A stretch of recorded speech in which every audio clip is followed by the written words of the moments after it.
নমস্কার। হয়তো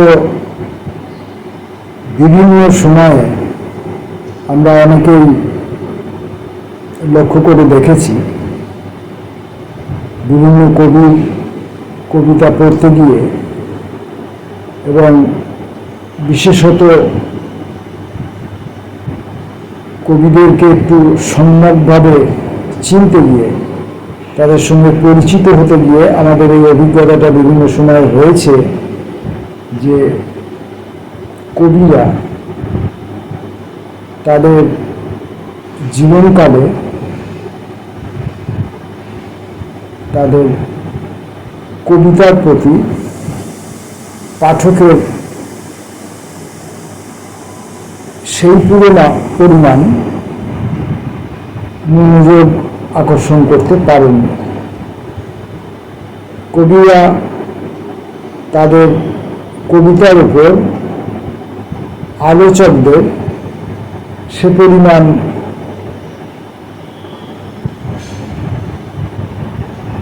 দৃষ্টি আকর্ষণ করতে পারেননি। কবিরা বিভিন্ন পত্র পত্রিকা, কবিতার বিভিন্ন রকমের প্রতিষ্ঠান, একাডেমি, এই সমস্ত ক্ষেত্রে তাদের উপস্থিতি যথাযথভাবে পৌঁছে দিতে পারেননি। এবং দেখা যায় যে সেই কবিরা যারা জীবনকালে তাদের কবিতার উপর পাঠকের মনোযোগ আকর্ষণ করতে ব্যর্থ হয়েছেন, আলোচকদের তাদের কবিতার উপর আলোকপাত করাতে পারেননি এবং বিভিন্ন সাহিত্য প্রতিষ্ঠান বা একাডেমিগুলোতে নিজেরা দৌড়ে গিয়ে উপস্থিতি জানাতে পারেননি, সেই সমস্ত কবিরা মারা যাওয়ার পর কোথাও যেন তুলনামূলকভাবে সব জায়গাতেই একটু বেশি হলেও প্রাসঙ্গিক হয়ে ওঠেন। কখনো কখনো কোনো কবি বা অধিকাংশ কবিরাই সাময়িক কালের জন্য, যার যেমন বৃত্ত, সেই বৃত্ত অনুযায়ী সাময়িক কালের জন্য 1 দিন, 2 দিন, 5 দিন, 10 দিন, 2-4 মাস, 2-4 বছর তাদের এই মৃত্যু পরবর্তীকালের প্রাসঙ্গিকতাটুকু পেয়ে থাকেন। আর খুব অল্প সংখ্যক 2-1 কবি তাদের মৃত্যুর পরে দীর্ঘদিন ধরে নিজেদের কবিতার ওপর পাঠকের, আলোচকের মনোযোগ ধরে রাখতে সক্ষম হন।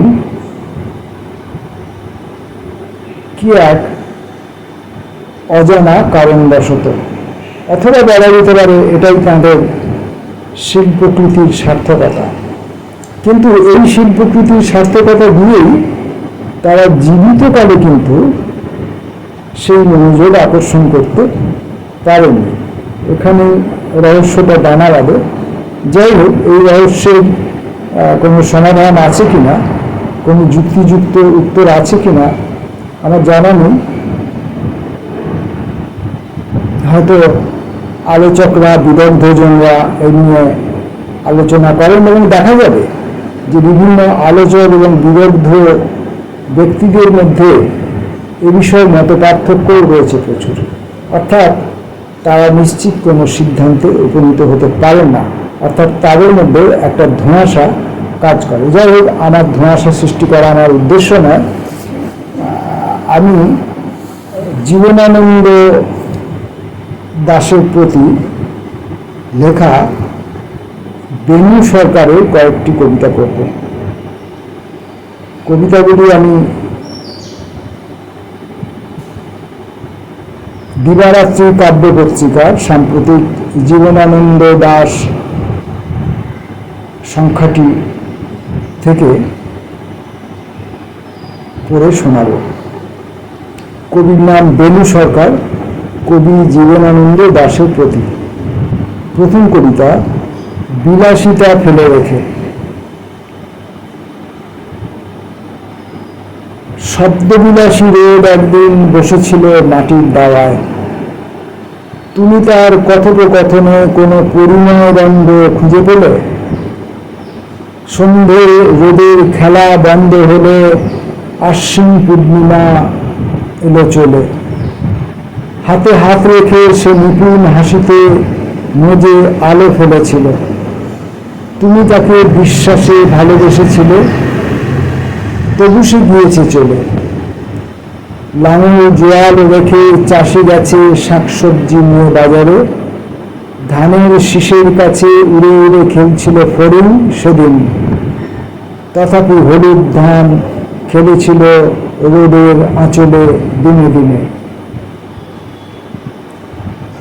সেদিন সন্ধ্যেবেলা বেহালার তারে বাজেনি পুরবীর তান। বাতাস বিলাসিনী নাচ শুরু করে দেয় বিজলির ঝলকে।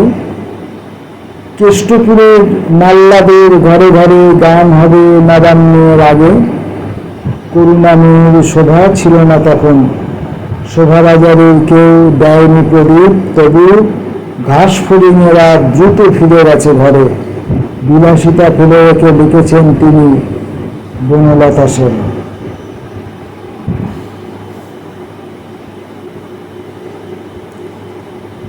জীবনানন্দকে স্মরণ করে, জীবনানন্দকে মনে রেখে, তার কবিতার দ্বারা প্রভাবিত হয়ে তার কবিতার প্রতি সম্মান স্বীকৃতি জ্ঞাপন করে কবি বেণু সরকারের এইসব নিজস্ব অনুভূতি। হেমন্তের বাসমতি বা কুয়াশা। কে যেন টেনে রেখেছে তোমার শিরায় শিরাকে। তুমি তাকে যন্ত্রের আমাদের থেকে ফেরাতে পারো না। ক্রমশ হারিয়ে যাচ্ছে নিম পাতা ছড়ানো বইপত্র। তবু তুমি তাকে গভীর বলো, গভীরের গভীর আর নেই। হালকা চালে চলন্ত সিঁড়ি বেয়ে কৃত্রিম জোনাকি আলোয় চলে যায় ঝকঝকে দোকান পসারে। হেমন্তের বাসমতি বা যা খুশি নেবে নাও, তবু ওই হল ঘরের বাজার। ওই ছোট গ্রামে কে আছে কখনা মুদি দোকান, তারাই বা চলবে কি করে? বৃহন শুনে দ্রুত বন্ধ করে এক বাল্বের জলচৌকি গদি।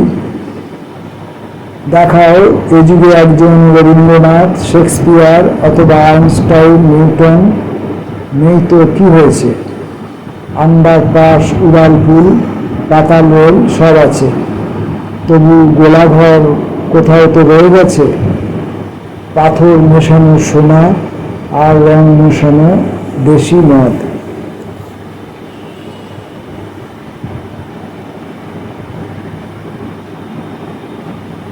পরের কবিতা, পাথরে লুকিয়ে আছে। কবিতাটি শুরুর আগে জীবনানন্দ দাশের একটি লাইন এখানে কোট করা আছে। দেহের আরাম দিতে গিয়ে মোরা বিজ্ঞানের জন্ম দিতে পারি নাই। পাথরে লুকিয়ে আছে। পাথরে লুকিয়ে আছে মিঠে ভাত, ঘর বাড়ি কিছু নেই আর। ভোর রাতে আগুন জ্বালিয়ে নদী তট দখল নেই। ময়ূরের দেশে বৃষ্টি মেশা গড়ানো পাথর, পাথরে লুকিয়ে আছে মিঠে ভাত।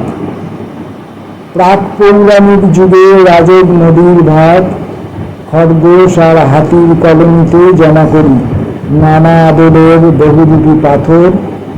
পেশি শক্তি ক্ষয় করে ফাটানো পাথর জমাই এখানে সেখানে।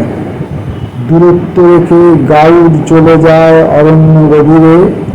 হাড়িয়ার মজা পেট দুরন্ত আকর্ষণে হাটের খরচ চায়।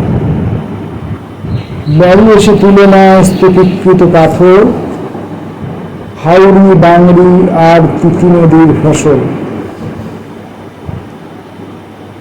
রোদের তাপ ভেঙে পড়ে পিঠে, নানা রঙের পাথর খুঁড়ে বেরিয়ে আসে সকালের ভাত। জ্যোৎস্নায় স্নান করতে থাকা পাহাড় পাকস্থলীর খাদ্য দেয়, পাথর কুড়ানোর বিদ্যে আছে আমাদের।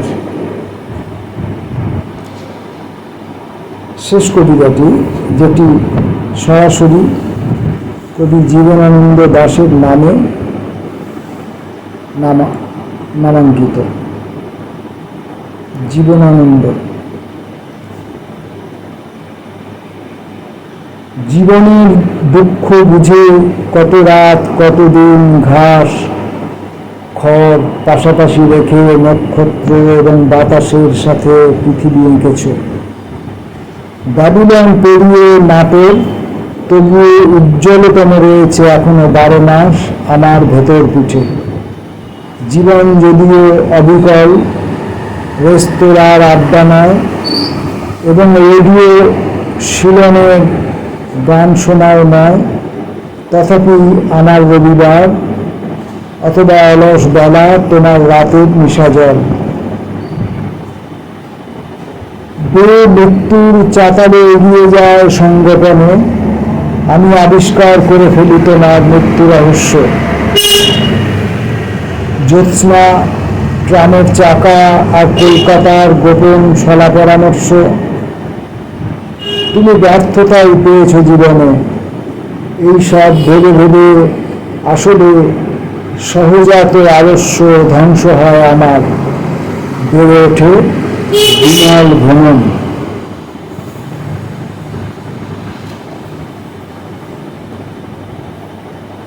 কবির এইসব অনুভূতি, এইসব চিন্তাভাবনা, এসবের উপর আমাদের কোনো নিয়ন্ত্রণ থাকে না। আমরা এর দ্বারা কতটুকু বা অভিভূতই হই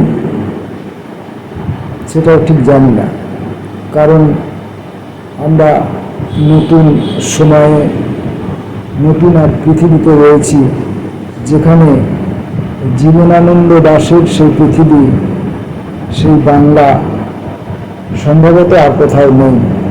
তাই